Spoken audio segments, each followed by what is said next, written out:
Nang mahirap, aswang na. Hello guys, welcome back na naman sa itong walang kwentang vlog guys. So ngayon guys, meron tayong papahula sa kanila guys, no? Na pag nasagot nila to guys, meron silang 100 pesos guys, no? So tara, punta na tayo guys. Gusto mo manalo 100 pesos? Sige, sige. Anong yan? Pag nasagot mo to, meron kang 100 peso. Sige. So, ito ang tanong ko. Kung ang mayaman, pag umabot ng 100 years old, ang tawag sa kanila, healthy living. Ano naman tawag sa mahirap pag umabot ng 100 years old? For living? For, ano? For living? You sure ka yun ang sagot mo? Yun ang sagot ko. For living? Mahirap eh. Mali, mali yun, mali. Mali. Oh, ito ang sagot. Ito, tingnan mo.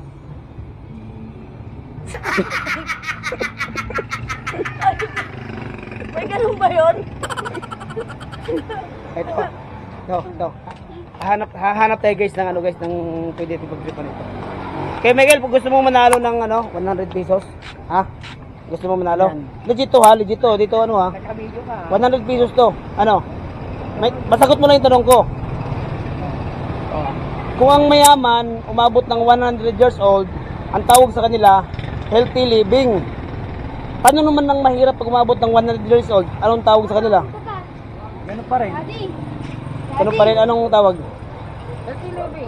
Ganun pa rin ka mo eh. Healthy living. Healthy living pa rin? Mga vlog mo ah. Sure ka healthy living? Mali. Itong sagot.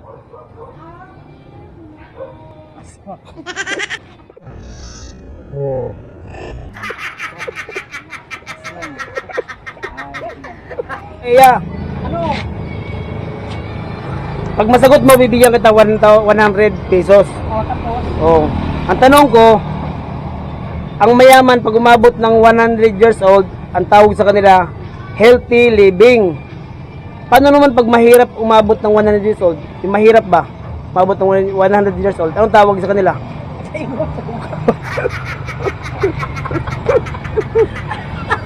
Hindi, yung anong sagot mo? Ha? Anong share mo sagot? Eh, di pa tayo gutom. Kaya mahirap lang siya eh.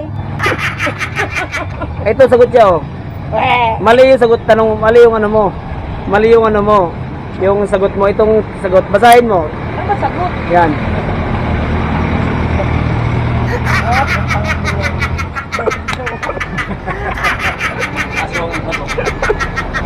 Pre, may tanong ako.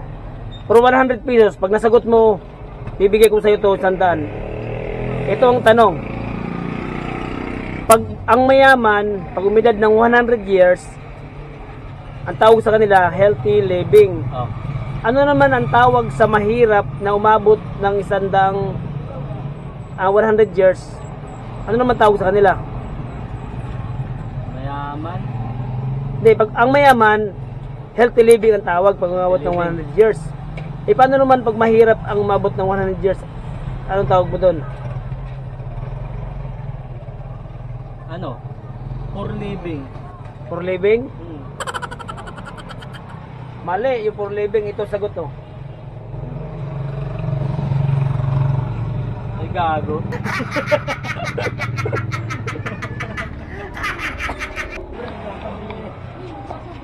Pag nasagot mo, may 100 ka. Yung sabi nga niya. Ano? Ha? Pag nasagot mo, may 100 pesos ka. Oo. O, sige, ito ang tanong. Pag ang mayaman, umidad ng 100 years old, ang tawag sa kanila, Centennial. healthy living. Ha? Healthy living.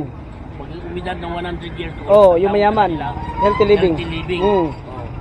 Ano naman tawag doon sa mahirap pag umidad ng 100 years old? Mahirap. Oh, yung mahirap. Umabot ng 100 years old. Anong tawag doon sa kanila? Mahirap.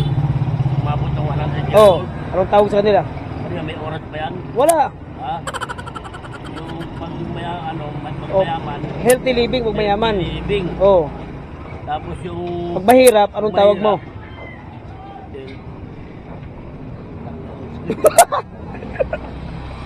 Ano? Oh. Dirty living. Yun ang sagot mo. Oh, dirty living. Mali. Ano? Ito ang sagot, oh.